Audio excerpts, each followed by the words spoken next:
So hello guys, welcome back to my channel. और आज का वीडियो काफ़ी इंपॉर्टेंट होने वाला है क्योंकि आज के इस वीडियो में हम बात करने वाले हैं बेसिक हिस्ट्री पर आधारित ऐसे टॉप जी के एमसीक्यू जो काफ़ी इंपॉर्टेंट है पेपर के पॉइंट ऑफ व्यू। और ये सभी क्वेश्चन पेपर में पूछे जा चुके हैं, तो सभी क्वेश्चन के आंसर को अच्छी तरह से याद में रख लेना है। सो शुरुआत करते हैं आज के हमारी इस जी के स्टडी की। तो सबसे पहला प्रश्न है, मुगल वंश का संस्थापक कौन था? तो इसका सही जवाब है बाबर। मुगल वंश का जो संस्थापक था वो बाबर था, जिसने 1526 में पानीपत के प्रथम युद्ध में इब्राहिम लोदी को हराकर मुगल वंश की स्थापना की थी। अगला प्रश्न, पानीपत का प्रथम युद्ध कब हुआ था? तो इसका सही जवाब है 1526 में हुआ था पानीपत का प्रथम युद्ध, जो कि बाबर और इब्राहिम लोधी के बीच में हुआ था, जिसमें बाबर की विजय हुई थी और उसने मुगल वंश की स्थापना की थी। और इब्राहिम लोधी जो कि दिल्ली सल्तनत का आखिरी सुल्तान था। नेक्स्ट प्रश्न, बाबर किस वंश से संबंधित था? तो सही जवाब है तैमूर वंश से। बाबर जो था वो तैमूर वंश से संबंधित था। अगला प्रश्न, पानीपत के प्रथम युद्ध में बाबर ने किसे हराया था? तो वो था इब्राहिम लोधी। बाबर ने पानीपत के प्रथम युद्ध में इब्राहिम लोधी को हराया था। अगला प्रश्न, हुमायूं की मृत्यु कैसे हुई? तो हुमायूं की मृत्यु जो है वो सीढ़ी से गिरकर हुई थी। याद में रख लेना है, हुमायूं की जो मृत्यु है वो सीढ़ी से गिरकर हुई थी। अगला प्रश्न है, बाबर की आत्मकथा का नाम क्या है? तो वो है बाबरनामा। बाबर की आत्मकथा का नाम है बाबरनामा। अगला प्रश्न, खानवा का युद्ध कब हुआ था? तो वो हुआ 1527 में हुआ था खानवा का युद्ध। अगला प्रश्न, खानवा के युद्ध में बाबर ने किसे हराया था? तो सही जवाब है राणा सांगा को। खानवा के युद्ध में बाबर ने राणा सांगा को हराया था। याद में से अच्छी तरह से रख लेना है। नेक्स्ट प्रश्न है, बाबर की मृत्यु कब हुई? तो हुई थी 1530 में। बाबर की मृत्यु हुई 1530 में। अगला प्रश्न है, बाबर के बाद मुगल शासक कौन बना? तो सही जवाब है हुमायूं बना था। बाबर के बाद में मुगल शासक जो है वो हुमायूं बना था। अगला प्रश्न, हुमायूं को किसने हराया था? तो सही जवाब है शेरशाह सूरी ने हराया था। हुमायूं को शेरशाह सूरी ने हराया। अगला प्रश्न, अकबर का संरक्षक कौन था? तो सही जवाब है बैरम खान। अकबर का संरक्षक था बैरम खान। अगला प्रश्न, हुमायूंनामा किसने लिखा? तो वह गुलबदन बेगम ने लिखा था हुमायूंनामा। गुलबदन बेगम जो थी हुमायूं की सौतेली बहन थी और बाबर की पुत्री थी। उसने अपने भाई के पूरे चरित्र और उसके राजनीतिक पर हुमायूंनामा पुस्तक लिखा था, यानी हुमायूंनामा उसका चरित्र चित्रण किया था। अगला प्रश्न है, पानीपत का दूसरा युद्ध कब हुआ? तो इसका सही जवाब है 1556 में हुआ था पानीपत का दूसरा युद्ध। याद में रख लेना है। अगला क्वेश्चन है, शेरशाह सूरी किस वंश से था? तो वो था अफगान वंश से। शेरशाह सूरी का संबंध था अफगान वंश से। अगला प्रश्न है, अकबर का राज्याभिषेक कब हुआ? तो वो हुआ था 1556 में हुआ था अकबर का राज्याभिषेक। अगला प्रश्न है, पानीपत के दूसरे युद्ध में अकबर ने किसे हराया? तो वो हेमू को हराया था, जिसे हेमचंद भी कहा जाता था। उसने पानीपत के युद्ध में, यानी पानीपत के दूसरे युद्ध में अकबर ने हेमू को हराया था। अगला प्रश्न है, अकबर की राजधानी क्या थी? तो अकबर की राजधानी थी फतेहपुर सीकरी। बुलंद दरवाज़ा भी स्थित है फतेहपुर सीकरी में, जो कि अकबर ने बनाया था। तो फतेहपुर सीकरी थी अकबर की राजधानी। अगला प्रश्न, दीन ए इलाही की स्थापना किसने की? तो वो है अकबर ने की थी। दीन ए इलाही की स्थापना अकबर ने की थी। अगला प्रश्न है, अकबर के नवरत्नों की संख्या कितनी थी? तो वो थी 9। अकबर के नवरत्नों की जो संख्या थी वो 9 थी। नेक्स्ट है, अकबरनामा किसने लिखा? तो वो है अबुल फजल ने लिखा था। अकबरनामा जो है वो अबुल फजल द्वारा लिखा गया था। अगला प्रश्न है, अकबर के वित्त मंत्री कौन थे? तो वो थे टोडरमल। अकबर के वित्त मंत्री थे टोडरमल। अगला प्रश्न है, हल्दी घाटी का युद्ध कब हुआ? तो वो हुआ था 1576 में। 1576 में हुआ था हल्दी घाटी का युद्ध। अगला प्रश्न है हल्दी घाटी के युद्ध में अकबर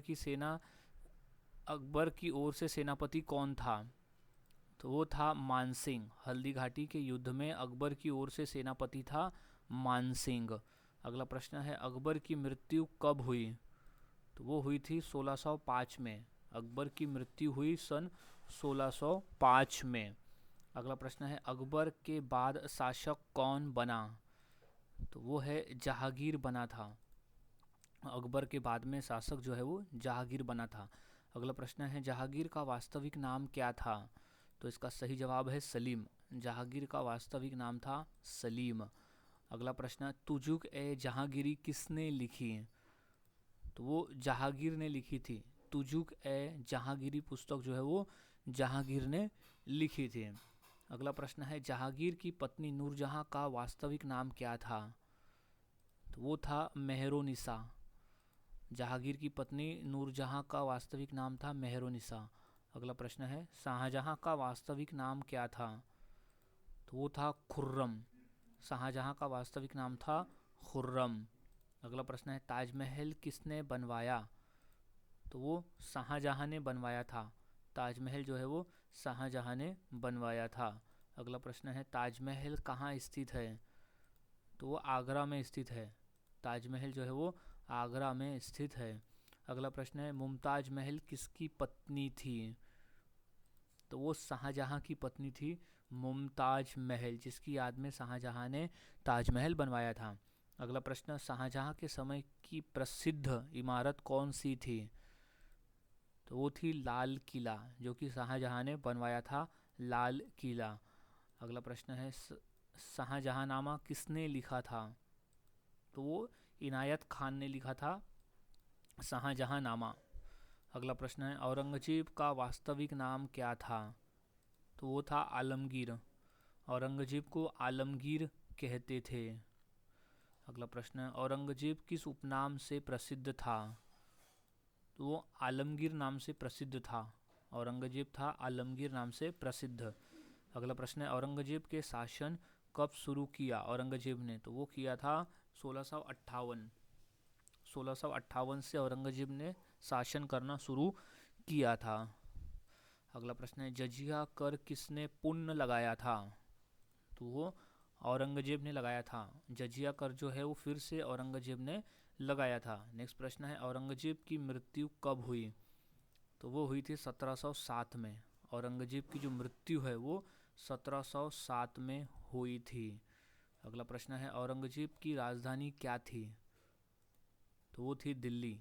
औरंगजेब की राजधानी थी दिल्ली। अगला प्रश्न है मुगल काल में भूमि मापन प्रणाली किसने शुरू की? तो अकबर ने शुरू की थी। मुगल काल में भूमि मापन की जो प्रणाली है वो अकबर ने शुरू की थी। अगला प्रश्न है जाप्ता प्रणाली किससे संबंधित है? तो वह है भू राजस्व से। जाप्ता प्रणाली का संबंध है भू राजस्व से। अगला प्रश्न है मुगल साम्राज्य का अंतिम शासक कौन था? तो वो था बहादुर शाह जफर। याद रखना है मुगल साम्राज्य का जो अंतिम शासक था वो था बहादुर शाह जफर। अगला प्रश्न है मुगल दरबार की राजभाषा क्या थी? तो वो थी फारसी भाषा। मुगल दरबार की राजभाषा थी फारसी। अगला प्रश्न है मनसबदारी प्रथा किसने शुरू की? तो वो अकबर ने शुरू की थी। मनसबदारी प्रथा जो है वो अकबर ने शुरू की थी। अगला प्रश्न है मुगल चित्रकला का उत्कर्ष किसके काल में हुआ? तो वो अकबर के काल में हुआ था मुगल चित्रकला का उत्कर्ष। नेक्स्ट मनसब का संबंध किससे था? तो वो पद से था, कोई एक पोस्ट से था मनसब का संबंध। नेक्स्ट बहादुर शाह जफर को किसने अपदस्थ किया? तो वह अंग्रेज ने किया था। अगला प्रश्न है 1857 की क्रांति के समय मुगल शासक कौन था? सो वो था बहादुर शाह जफर। 1857 की क्रांति के समय मुगल शासक था बहादुर शाह जफर। सो अब नेक्स्ट क्वेश्चन है हुमायूं के मकबरे का निर्माण किसने करवाया था? तो सही जवाब है हमीदा बानो बेगम ने करवाया था हुमायूं के मकबरे का निर्माण। अगला प्रश्न हुमायूं का मकबरा कहाँ स्थित है? तो वो दिल्ली में स्थित है। हुमायूं का मकबरा स्थित है दिल्ली में। अगला प्रश्न, अकबर ने जजिया कर कब समाप्त किया? तो 1564 में अकबर ने जजिया कर समाप्त किया था। अगला प्रश्न, अकबर ने इबादत खाना कहाँ बनवाया था? तो वो फतेहपुर सीकरी में बनाया था अकबर ने इबादत खाना। अगला प्रश्न, अकबर का सबसे विश्वसनीय इतिहासकार कौन था? तो वो था अबुल फजल। अकबर का सबसे विश्वसनीय इतिहासकार था अबुल फजल। अगला प्रश्न, दीन ए इलाही की शुरुआत कब हुई? तो वो हुई थी 1582 में। 1582 में दीन ए इलाही की शुरुआत हुई थी। अगला प्रश्न, अकबर के नवरत्न बीरबल का वास्तविक नाम क्या था? तो वो था महेश दास। अकबर के नवरत्न बीरबल का वास्तविक नाम था महेश दास। अगला प्रश्न, बीरबल की मृत्यु किस युद्ध में हुई थी? तो वो हुई थी यूसुफजही विद्रोह में हुई थी बीरबल की मृत्यु। अगला प्रश्न, इबादत खाना का उद्देश्य क्या था? तो उसका उद्देश्य था धार्मिक चर्चा करना। धार्मिक विचारों पर चर्चा करना था इबादत खाना का उद्देश्य। अगला प्रश्न है, अकबर ने तीर्थ यात्रा कर कब समाप्त किया? तो वो हुआ था 1562 में अकबर ने तीर्थ यात्रा कर समाप्त किया था। अगला प्रश्न, राजा टोडरमल किस विभाग से संबंधित थे? तो वो थे भूराजस्व विभाग से। राजा टोडरमल जो थे वो भूराजस्व विभाग से संबंधित थे। अगला प्रश्न है कि अकबर के समय भूराजस्व प्रणाली का नाम क्या था? तो उसका नाम था जाप्ता। याद रखना है, अकबर के समय भूराजस्व प्रणाली का नाम था जाप्ता। अगला प्रश्न है, जहांगीर का न्याय प्रतीक क्या था? तो वो था घंटी। जहांगीर का न्याय प्रतीक था घंटी। अगला प्रश्न, जहांगीर ने जंजीर ए अदालत कहाँ लगवाई थी? तो वो लाहौर किला में लगवाई थी। जहांगीर ने जंजीर ए अदालत जो है वो लाहौर किला में लगवाई थी। अगला प्रश्न है, नूरजहां किस शासक की पत्नी थी? तो वो थी जहांगीर की पत्नी थी नूरजहां, जिसका नाम था मेहरोनिसा। अगला प्रश्न, नूरजहां के पिता का नाम क्या था? तो वो था इतिमाद उद दौला। नूरजहां के पिता का नाम था। अगला प्रश्न है, इतिमाद उल दौला का मकबरा किसने बनवाया था? तो वो नूरजहां ने बनवाया था। अगला प्रश्न है, दारा सिखों की मृत्यु किसने करवाई थी? तो वो औरंगजेब ने करवाई थी। दारा सिखों की जो मृत्यु है वो औरंगजेब ने करवाई थी। अगला प्रश्न है, जहांगीर के समय कौन सा यूरोपीय यात्री भारत आया? तो आया था विलियम हॉकिंस। जहांगीर के समय विलियम हॉकिंस जो यूरोपीय यात्री था वो आया था।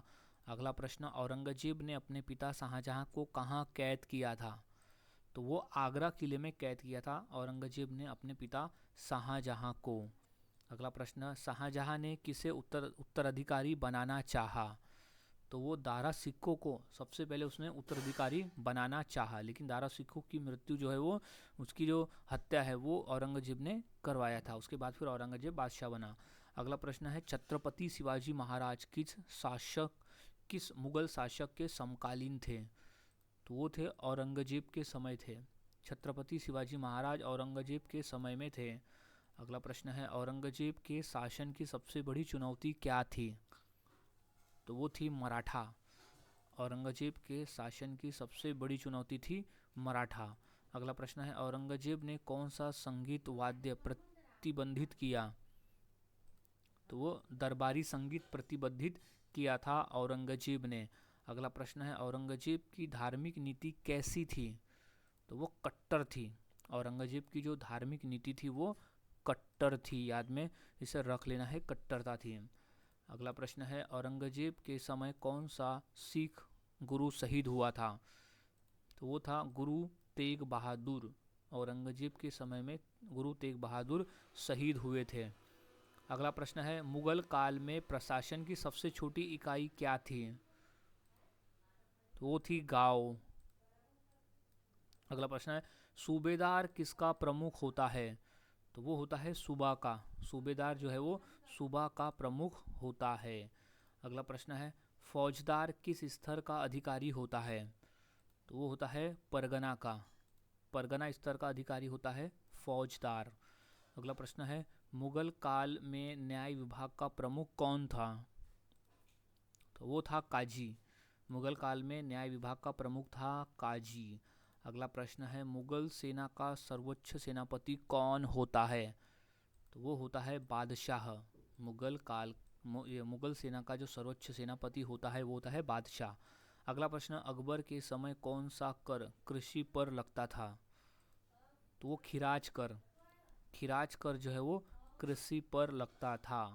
अगला प्रश्न है, मीर बख्शी का कार्य क्या था? तो उसका कार्य था सेना की नियुक्ति। मीर बख्शी का कार्य था सेना की नियुक्ति। अगला प्रश्न है, मुगल काल में व्यापार की भाषा क्या थी? तो वो थी फारसी भाषा। मुगल काल में जो थी वो फारसी भाषा थी और मुगल की एक राजभाषा थी फारसी भाषा। अगला प्रश्न है, दीवान का मुख्य कार्य क्या था? तो वो था वित्त। दीवान का मुख्य कार्य था वित्त विभाग को देखना। नेक्स्ट, मुगल चित्रकला पर किसका प्रभाव था? तो वो फारसी का। मुगल चित्रकला पर फारसियों का प्रभाव था। अगला प्रश्न, अकबर के समय प्रसिद्ध चित्रकार कौन था? तो वो था दासवंत। अकबर के समय प्रसिद्ध चित्रकार था दासवंत। अगला प्रश्न, जहांगीर को किस चीज़ में विशेष रुचि थी? तो उसे चित्रकला में विशेष रुचि थी। जहांगीर को चित्रकला में विशेष रुचि थी।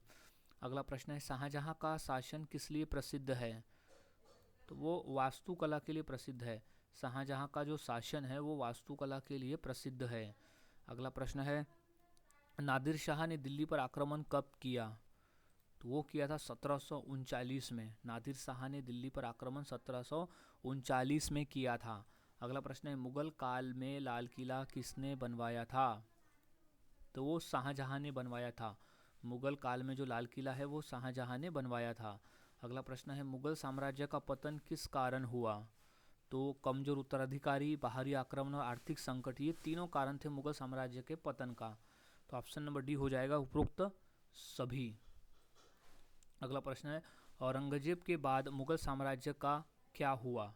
तो वो पतन शुरू हुआ। औरंगजेब के बाद मुगल साम्राज्य का पतन शुरू हुआ था। अगला प्रश्न है, नादिर शाह किस देश का शासक था? तो वो था ईरान का। नादिर शाह ईरान का शासक था। अगला प्रश्न, कोहिनूर हीरा भारत से कौन ले गया? तो वो नादिर शाह ने लेकर गया था। कोहिनूर हीरा भारत से नादिर शाह ने लेकर गया था। नेक्स्ट क्वेश्चन है, अहमद शाह अब्दाली ने भारत पर कितनी बार आक्रमण किया था? तो वो 7 बार आक्रमण किया था। अहमद शाह अब्दाली ने भारत पर 7 बार आक्रमण किया। नेक्स्ट, पानीपत के तीसरे युद्ध में किसकी हार हुई? तो वो मराठाओं की हार हुई थी। पानीपत के तीसरे युद्ध में मराठाओं की हार हुई थी। अगला प्रश्न है, पानीपत का तीसरा युद्ध कब हुआ था? वो हुआ था 1761 में हुआ था पानीपत का तीसरा युद्ध। मराठा और अहमद शाह अब्दाली के बीच में पानीपत का तीसरा युद्ध हुआ था। नेक्स्ट है, बहादुर शाह जफर को कहाँ निर्वासित किया गया? तो वो रंगून में निर्वासित किया गया था बहादुर शाह जफर को। अगला प्रश्न है, मुगल साम्राज्य का वास्तविक अंत कब माना जाता है? तो वो 1857 में माना जाता है। मुगल साम्राज्य का जो वास्तविक अंत है वो 1857 में हुआ था।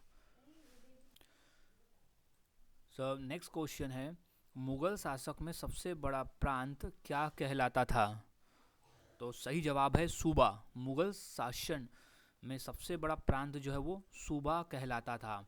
अगला प्रश्न है, भूमि की पैदावार मापने वाला अधिकारी कौन था?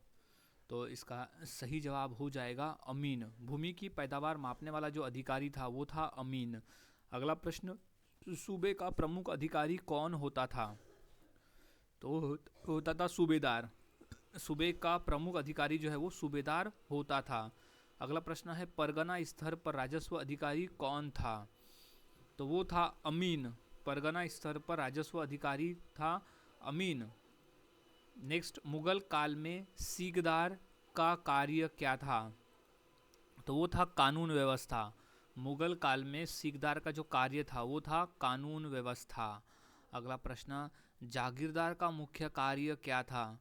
तो उसका मुख्य कार्य था कर वसूली करने का। जागीरदार का जो मुख्य कार्य था वो था कर वसूली करने का। अगला प्रश्न है कि मुगल प्रशासन में काजी का संबंध किससे था? तो वो था न्याय से। मुगल प्रशासन में काजी का संबंध न्याय से था। अगला प्रश्न है मुगल काल में सेना का वेतन किस रूप में मिलता था? तो वो नगद, जागीर और अनाज, ये तीनों रूप में मिलता था मुगल काल में सेना का वेतन। तो ऑप्शन नंबर डी हो जाएगा उपरोक्त सभी। अगला प्रश्न है मुगल काल में वाकिया नवीस का कार्य क्या था? तो वो था समाचार लेखन का। मुगल काल में वाकिया नवीस का जो कार्य था वो था समाचार लेखन। अगला प्रश्न है चेहरा प्रणाली का संबंध किससे था? तो वो था सैनिकों की हुलिये से था चेहरा प्रणाली का संबंध। अगला प्रश्न वाकिया नवीस किसे रिपोर्ट देता था? तो बादशाह को रिपोर्ट देता था वाकिया नवीस। अगला प्रश्न है दाग प्रणाली का उद्देश्य क्या था?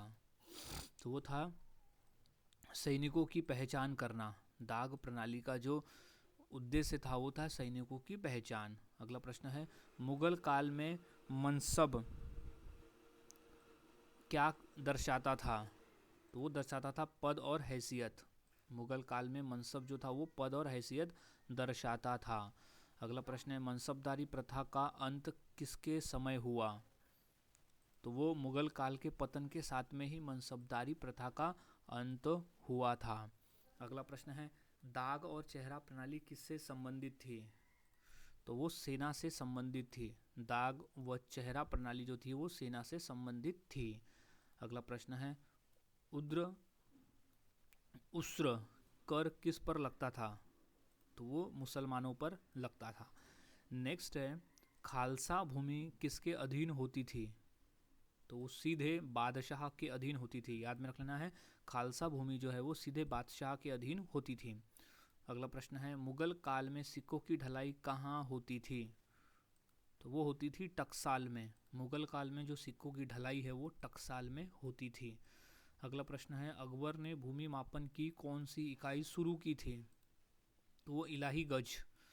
अकबर ने भूमि मापन की इलाही गज इकाई शुरू की थी। अगला प्रश्न मुगल काल में मुतसिब का कार्य क्या था? तो उसका कार्य था नैतिक निगरानी करने का। मुगल काल में मुतसिब का कार्य था नैतिक निगरानी करना। अगला प्रश्न है जजिया कर किस पर लगाया जाता था?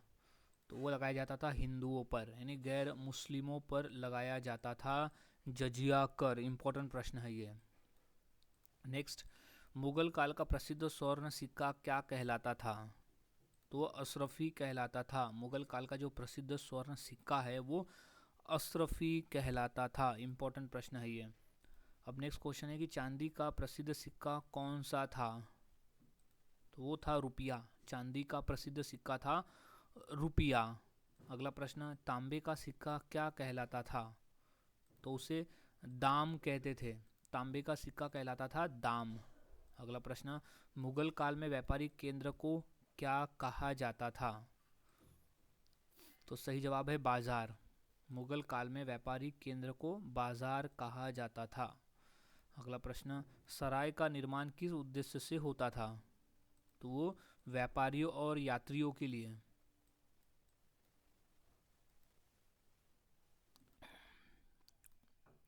व्यापारियों और यात्रियों के लिए होता था सराय का निर्माण।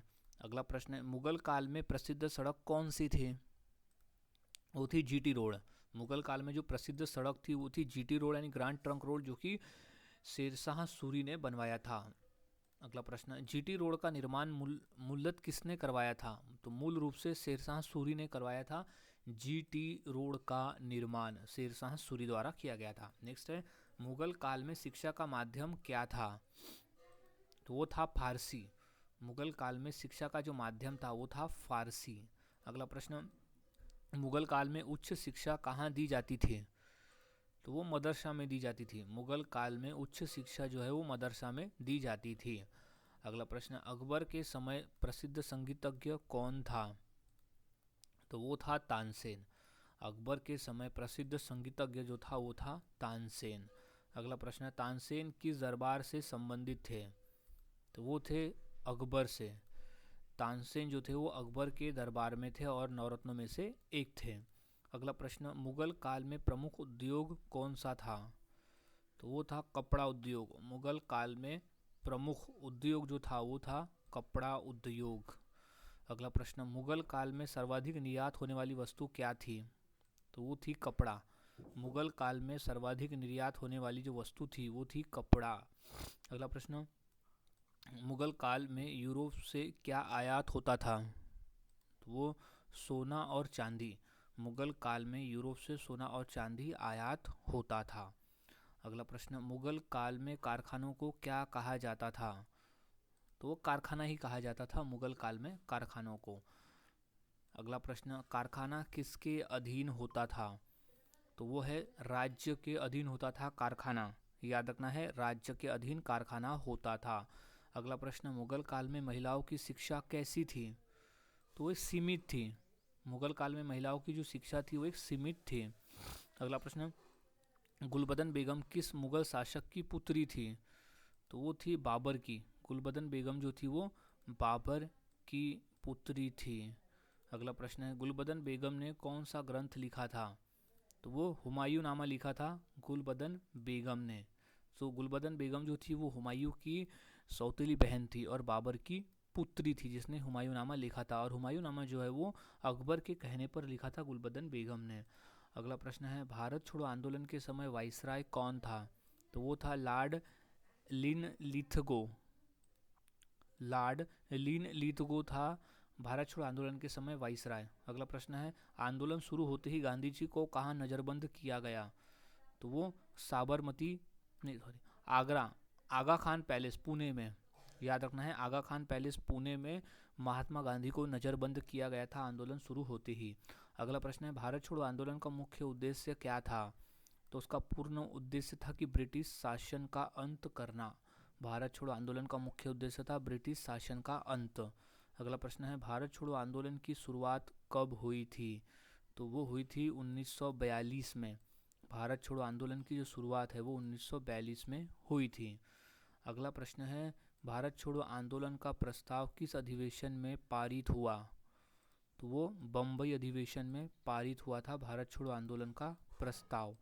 अगला प्रश्न है, भारत छोड़ो आंदोलन के समय कांग्रेस के अध्यक्ष कौन थे? तो वो थे मौलाना आज़ाद। भारत छोड़ो आंदोलन के समय कांग्रेस के अध्यक्ष थे मौलाना आज़ाद।